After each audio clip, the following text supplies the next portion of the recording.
Guys, good morning, good morning, good morning to all of you Madam People. Kung napapansin nyo nga nakatali dyan yung buhok ko sa harapan ng ating mukha. Kasi nga magugupit nga ako dyan ng aking buhok. Ko nga ito guys, maggupit ng aking buhok. Hindi ba kahaba? Or gusto ko kasi guys hanggang balikat lang. Gustong gusto ko talaga mahaba yung buhok ko. Pero no choice ako guys kasi nga dry na dry nga yung hair natin. Ko nga alam kung bakit siguro nasusobrahan na ito guys sa kulay ng buhok kasi maputi na nga yung buhok ni Kalamon nyo. Panay kulay nga ako dito ng buhok ko. Kulay brown nga lang yung gusto ko. Guys, yung the moment at the true nga daw, magbilang na nga daw tayo ng 1, 2, 3. Ayan na nga guys, wala na nga akong patumpik-tumpik dyan. Pinutol ko nga yung buhok ko talaga. So, ayan na nga siya guys. Iyak nga ako dito dahil nga pinutol ko yung buhok ko na napakahaba na ilang taon kong inalagaan yan. 5 years, 6 years. Ganyan guys, kahaba yung buhok ko. Never pa yan guys napagupitan sa parlor. Pahaba ako ng buhok. Ako lang talaga ngayon ang magugupit ng buhok ko kasi ang mahal-mahal nga guys magpagupit ng buhok sa parlor. So ayan na nga guys yung buhok ko. Ganyan guys, kadry yung buhok natin. Nga ako sa kwarto ng mga alaga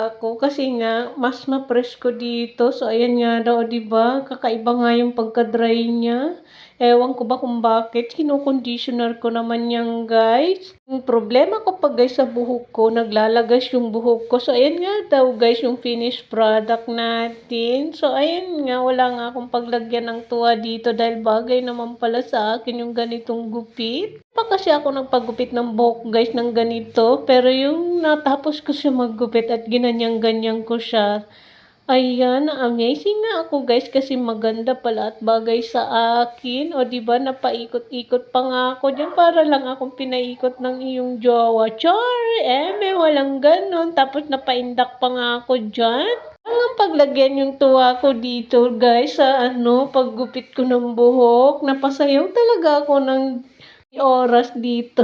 So, ayun nga daw guys, yung buhok ko. Ninanamnam ko nga dyan guys, yung buhok natin dahil napakaganda nga daw ng nung finished product. Tapos, inikot-ikot ko nga kayo dyan. Napasayaw talaga ako dito. Yan daw yung pinakalikod niya. Pagpasensyahan nyo na nga daw guys, nung tuktok natin dyan dahil maputi na nga. Hindi nyo nga naitatanong, maputi na nga yung buhok ni Kalamo nyo kasi nga tiguang na nga siya. Totoo naman yung guys. Yan guys, ikahihiya dahil dyan naman tayo papunta. Sabihin ko papunta ako sa kabataan, o di ba? Tiguang na nga tayo, di papunta tayo doon. Char lang. Guys, yung haba natin buhok, pwede mo daw siyang ganyanin. Para na nga daw ako dito si Kimidora. Ayan nga guys, yung buhok ko, inaayos ko nga yan dyan. Pwede ko daw gawing bank. Nasa inyo nga yan guys kung paano kayo mag-ayos ng iyong buhok. Tapos ganyanin mo lang daw. So bagay nga sa akin yung ganito guys na buhok, di ba? Yan nagbumata ng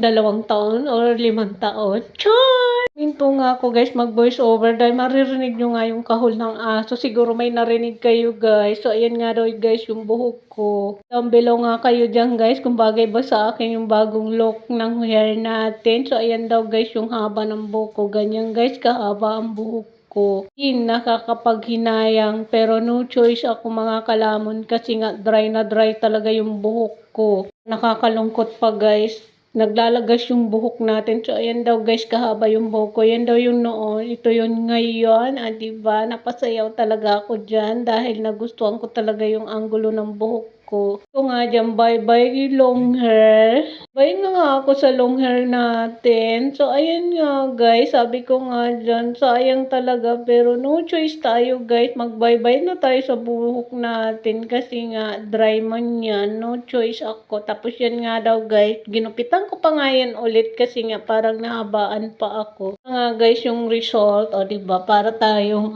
kay Midora. Naalala nyo ba guys yung isang vlogger na magjowa? Nga sa inyo, pero hindi nakalimutan ko yung pangalan. Ganyan guys, dati yung buhok niya. Huwag nyo nang pansinin yung bumbuna natin kasi nga hindi pa nga tayo nagkulay ng buhok. Tapos bagay naman guys kasi bumilog yung mukha ko dito guys. Kaya nga ako ng mga time na to. Pero ayan nga siya, bumilog siya dahil nga nagbagong gupit tayo ng buhok. Buhok pala guys para babagay sa mukha mo yung ayos ng sarili mo ba? Bumagay talaga guys sa akin yung bagong gupit natin. Bumilog talaga guys yung mukha ko. Yan nga guys, oh, pinipilpil.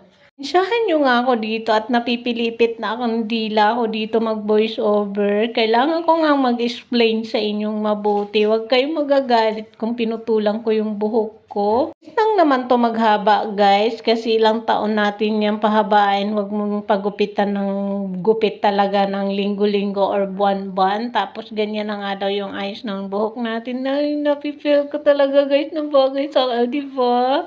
Comment nga kayo dyan kung bagay ba sa akin mga kalangon. Tapos ayun nga guys, my God, na amazing talaga ako ng bagay sa akin yung ganitong gupit. Ako nagpagupit niyan guys sa parlor ha. Naggupit lang talaga ako, sarili ko lang. Kung nakita nyo nga sa umpisa, ako talaga nagputol ng buhok ko dyan. Tapos pwede mo daw siyang ganyanin. Nga yan guys, kung paano kayo mag-ayos ng buhok nyo sa may mukha nyo, 'di ba?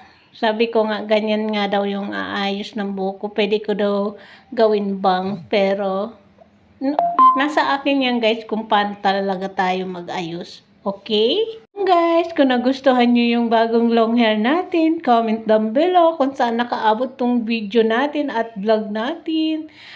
Kaya kung hindi ka pa nga dyan nakapag-follow sa aming page, kaya naman, i-like and subscribe niyo po kami sa aming munting channel, YouTube channel, Facebook, and TikTok. So, yun lang guys. Thank you so much. Thank you so much watching. See you next vlog. Bye! Bye!